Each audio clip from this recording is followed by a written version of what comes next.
Hello students, welcome back to our channel.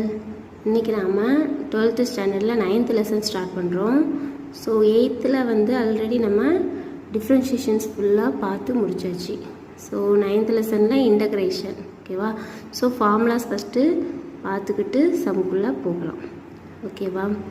So differentiation already படிச்சிருப்பீங்க. இது அதுக்கு நேர் ஆப்போசிட் மாதிரி இருக்கும், ஓகேவா? ஸோ ஃபார்முலாஸ் ஒரு நோட்டு போட்டு ஃபஸ்ட்டு எழுதிக்கோங்க. எழுதி படித்து இம்பார்ட்டன்ட் ஃபார்முலாஸ் மட்டும்தான் கொடுத்துருக்கேன். இதை இவ்வளோத்தையும் ஃபஸ்ட்டு படித்து முடிச்சுட்டு சம் பார்க்க ஸ்டார்ட் பண்ணிங்க அப்படின்னா ரொம்ப ஈஸியாக இருக்கும், ஓகேவா? ஸோ ஃபஸ்ட்டு ஒரு நோட் போட்டு எழுதிக்கோங்க, சரியா? Okay. So integration of first ஒன்று என்ன, integration of dx equal to x plus C. ஆக்சுவலாக இந்த சி வந்து என்ன அப்படின்னா எல்லா ஃபார்முலாஸ்லேயும் நமக்கு அடிஷ்னலாக வரும், ஓகேவா? ஸோ கான்ஸ்டன்ட், அவ்வளோதான். ஆனால் அது யூஸ் பண்ண மாட்டோம். ஆனால்